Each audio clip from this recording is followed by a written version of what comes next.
उपनगराध्यक्ष असतील त्यांची सगळी टीम असेल, यांनी हे सगळं काम करत असताना साधारण 10-11 गुंठे फक्त तिथं जागा आहे.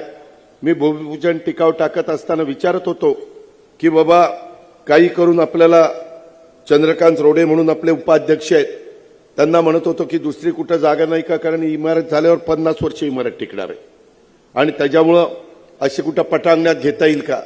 पण त्यांनी सांगितलं नाही, आम्ही बरीच जागा बघितली, आम्हाला दुसरी जागा काही तशा पद्धतीने उपलब्ध झाली नाही आणि त्याच्यावर त्या 10-11 गुंठ्यामध्ये हे बांधकाम होणार आहे आणि त्या इमारतीचं एकूण क्षेत्रफळ हे साधारण मला वाटतं 17,500 स्क्वेअर फीट आहे आणि त्याच्यामध्ये दुकान गाळ्यांच्या करता 2,560 स्क्वेअर फीट एवढं आपण बांधकाम 25 दुकानाचे गाळे तिथं केले जाणार आहेत. त्या प्लॅनमध्ये पण खाली दाखवलेले दुकानाचे गाळे की आत्ता जे गाळे धारक आहे त्यांना ते सगळं झाल्यानंतर ते गाळे पुन्हा हस्तांतरित करायचे. अशाही पद्धतीचा काम नगराध्यक्ष, उपनगराध्यक्ष, लोकप्रतिनिधी यांना त्याने अदितीनं आणि त्यांच्या सगळ्या सहकारी मित्रांनी केलेलं आहे. हे पण आपण सगळ्यांनी लक्षामध्ये घ्या. 4 कोटी रुपये अदितीनं आणलेले आहेत. अजून 4 कोटी रुपये मिळायला पाहिजेत. बहुतेक आज टिकाव टाकायला अर्थमंत्र्याला त्याच कारणाकरता बोलायला दिसतंय, कारण अर्थमंत्र्यांनी टिकाव टाकल्यावर अर्धवट काम रिटून कसं चालेल.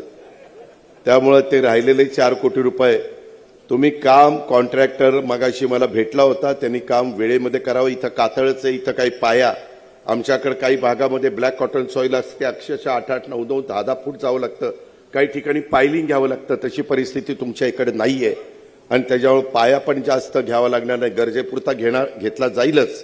ते आरसीसी डिझायनर किंवा संबंधित स्ट्रक्चरल ऑडिट करणारी लोक ते पाहतील.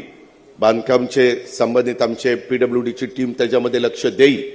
पण मी आपल्याला एक सांगतो, आई चंडिका देवीच्या साक्षीने सांगतो की हे काम आदिती तुम्ही वेळेमध्ये करा. हे काम निधी करता रखडले अशी मी वेळ येऊन देणार नाही.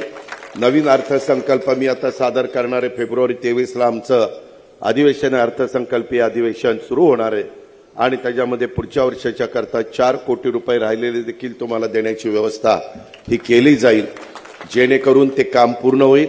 पण ते काम पूर्ण झाल्यानंतर तिथं बसणाऱ्या पदाधिकाऱ्यांनी, तिथं बसणाऱ्या नगरसेवक, नगरसेविकांनी, अधिकाऱ्यांनी, कर्मचाऱ्यांनी, आमचे तळा नगरपंचायतीच्या भागातनं जर कुठला नागरिक आला तर त्याचं काम एकतर त्याला हेलपाटा लावायला लावू नका. त्याचं योग्य काम असेल तर ताबडतोब ते काम त्या ठिकाणी तुम्ही पूर्ण करून द्या. आमच्या मायमाऊलींना पण तिथं कुठल्याही प्रकारचा त्रास होता कामा नये.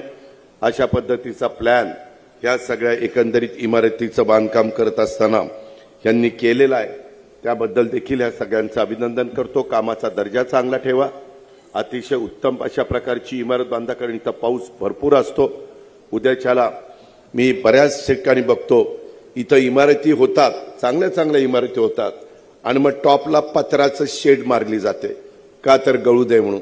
आता इतक्या मोठ्या प्रमाणावर वॉटरप्रूफिंगचं नवीन नवीन गोष्टी बाजारात आलेल्या आहेत आणि त्याचा देखील वापर करून इथं पूर्णपणे कुठेही तिथं निचरा होणार नाही, लिकेजेस राहणार नाही, अशा पद्धतीची ही वास्तू ही ह्या आमच्या तळ्याच्या शहराच्या वैभवामध्ये भर घालणारी उभी राहावी अशी प्रकारची अपेक्षा मी व्यक्त करतो. आणि त्याचबरोबर इथं एक मोदी तलाव हा देखील झालेला आहे. तुम्ही किती हुशार लोक आहेत. तो मोदी 2014ला आले, पण त्यावेळेस मोदी तलाव नाव ठेवलेले. पण मला नंतर सांगितलं आदितीने तसं नाही, पूर्वी इथं मोदी नावाचे मोठे व्यापारी होऊन गेले आणि त्यांच्या नावाने ते ओळखलं जातं. पण त्यावेळेस ते मोदी होऊन गेले. आता देशाचे लोकप्रिय पंतप्रधान मोदी साहेब आहेत. त्याच्यामुळे सांगताना नवीन माणसाला असं वाटेल की वा मोदी साहेबांचं नाव दिलंय, हरकत नाही. त्याच्यामध्ये त्याच्यातही आपण समाधान मानलं पाहिजे.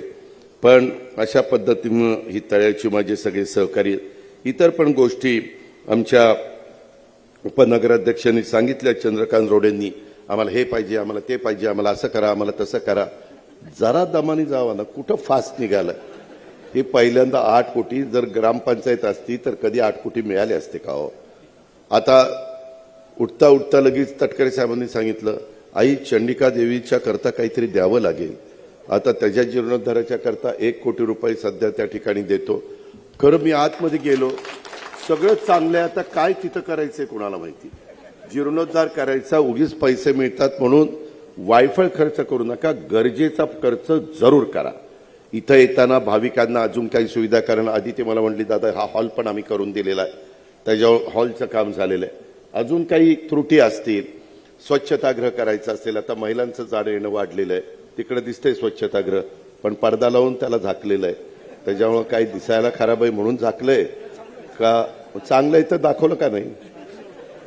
कार्यक्रमामध्ये स्वच्छतागृह दिसू नये म्हणून झाकलंय. आता सकाळी तर तिकडे गेल्याशिवाय भागतच नाही तरी झाकायचं, हे कितपत योग्य आहे. बरं, गमतीचा भाग जाऊ द्या.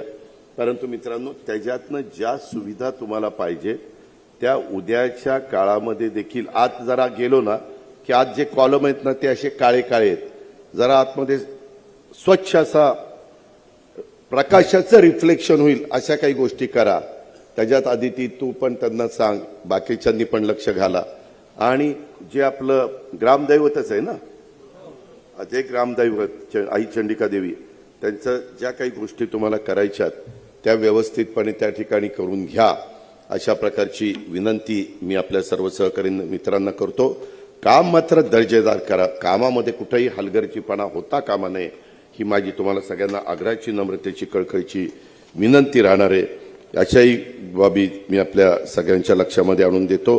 मित्रांनो, तळगड किल्ल्याच्या साक्षीनं ह्या ज्या काही गोष्टी आपण घडतोय त्याच्यामध्ये माझी तुम्हाला विनंती आहे की आता आमचा सगळ्यांचा दृष्टिकोन प्रयत्न हा आहे की कोकणामध्ये सिंधुदुर्ग, रायगड, रत्नागिरी ह्या सगळ्या बेल्टमध्ये इव्हन पालघरपर्यंत निसर्ग सौंदर्य, समुद्र किनारा, प्रचंड मोठी हिरवीगार झाडी, चांगल्या पद्धतीनं पावसाळा पडताना जे धबधबे, आणि ह्याच्यातनं आमचा पर्यटक आकर्षित होतो.